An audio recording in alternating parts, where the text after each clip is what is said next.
नमस्कार दोस्तों, मैं जितेंद्र और जीत स्टडी कैंपस में आप सभी का स्वागत करता हूं। आज का अध्याय में हम लेकर आए हैं मनोविज्ञान से जुड़े most important one-liner question answer.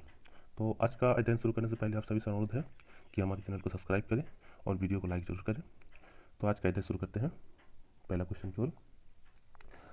आज का पहला क्वेश्चन है, किसने कहा था कि विकास आंतरिक एवं बाह्य कारणों से व्यक्ति में परिवर्तन है? ठीक है, तो इसका सही आंसर है अरस्तु। अरस्तु ने कहा था कि विकास आंतरिक एवं बाह्य कारणों से व्यक्ति में परिवर्तन होता है। ठीक है, अगला क्वेश्चन की ओर बढ़ते हैं।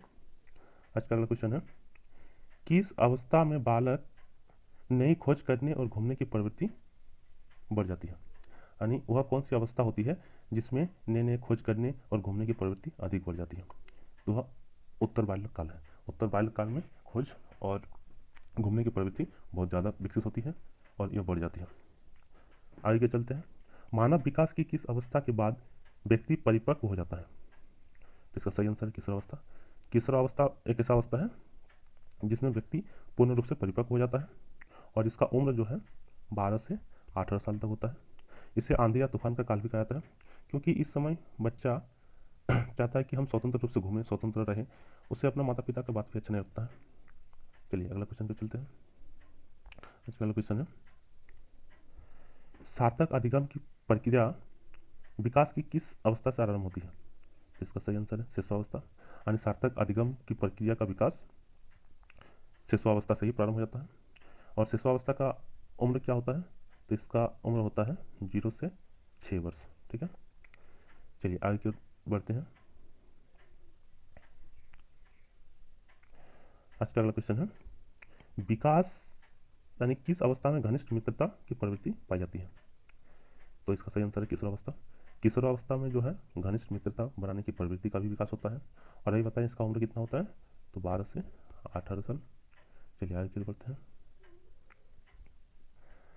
मानव विकास की किस अवस्था में सीखने की गति सर्वाधिक होती है? तो इसका सही आंसर है शिशुअवस्था। शिशुअवस्था में जो है सीखने की गति सर्वाधिक होती है। इस अवस्था में बालक को जो कुछ भी सिखाया जाता है, अपने परिवार से कुछ भी जो कुछ सीखने को मिलता है वही सीखता है और उसी को दोहराते रहता है। और सबसे ज़्यादा सीखने का रफ्तार जो होता है, गति जो होता है, यही अवस्था में होता है।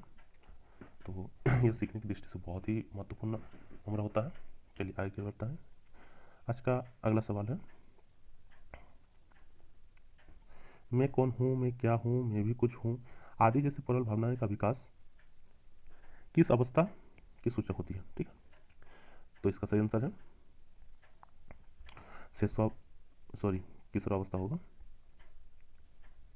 किशोरावस्था। ठीक है, किशोरावस्था जो है इसमें जो व्यक्ति में मैं कौन हूँ, मैं क्या हूँ, मैं भी कुछ हूँ आदि जैसी प्रबल भावनाओं का विकास होता है, क्योंकि इसे दूसरा नाम आंधी या तूफान के नाम से जाना जाता है। इस उम्र में बच्चा अपने आप में चाहता है कि मैं स्वतंत्र रहूँ, स्वतंत्र घूमूँ, किसी का बात न सुनना, ये सारे गुण विकसित होता है। यानी इसे अपने माता पिता का बात भी अच्छा नहीं लगता। तो अतः इसका उम्र जो है 12 से 18 वर्ष का होता है। ठीक है, अगला क्वेश्चन पे चलते हैं। विकास किस अवस्था से शुरू होती है? तो इसका सही आंसर होता है प्रसवपूर्ण अवस्था से। यानी बच्चा में विकास जो है प्रसवपूर्ण अवस्था से ही प्रारंभ हो जाता है। यानी बच्चा जब माँ के गर्भ में होता है तो उसी टाइम बच्चे में जो है विकास प्रारंभ हो जाता है। अगला क्वेश्चन, बाल्यावस्था की अवधि क्या है? तो इसका अवधि है 6 से 12 वर्ष। बाल्यावस्था की अवधि जो है 6 से 12 वर्ष होता है। अगला क्वेश्चन पे चलते हैं। शिशुअवस्था की अवधि क्या है? शिशुअवस्था की अवधि क्या है? तो इसका उम्र होता है 0 से 5 या 6 वर्ष। किसी किसी बुक में 0 से 5 वर्ष दिया रहता है, किसी किसी में 6 वर्ष। तो इसका सही आंसर होगा 6 वर्ष। ठीक है, अगला सवाल पे चलते हैं।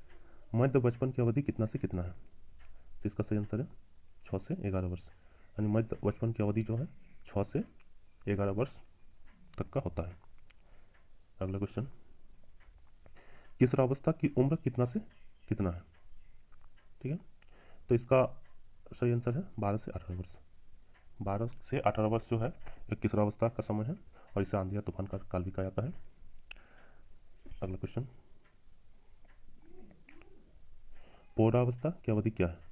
तो प्रौढ़ावस्था की अवधि 18 से 40 साल होता है। आमतौर पर प्रौढ़ावस्था जो है इसको भी दो भागों में बांटा जाता है, यानी युवावस्था, एक होता है युवावस्था और दूसरा प्रौढ़ावस्था। ठीक है, युवावस्था जो है किशोरावस्था की समाप्ति के बाद 18 से 25 तक युवावस्था होता है और 25 से 55 तक प्रौढ़ावस्था होता है। लेकिन आमतौर पर प्रयोग में युवा युवा अवस्था जो है इसका उपयोग नहीं होता है, तो प्रौढ़ावस्था की श्रेणी में ही इसको रखा जाता है।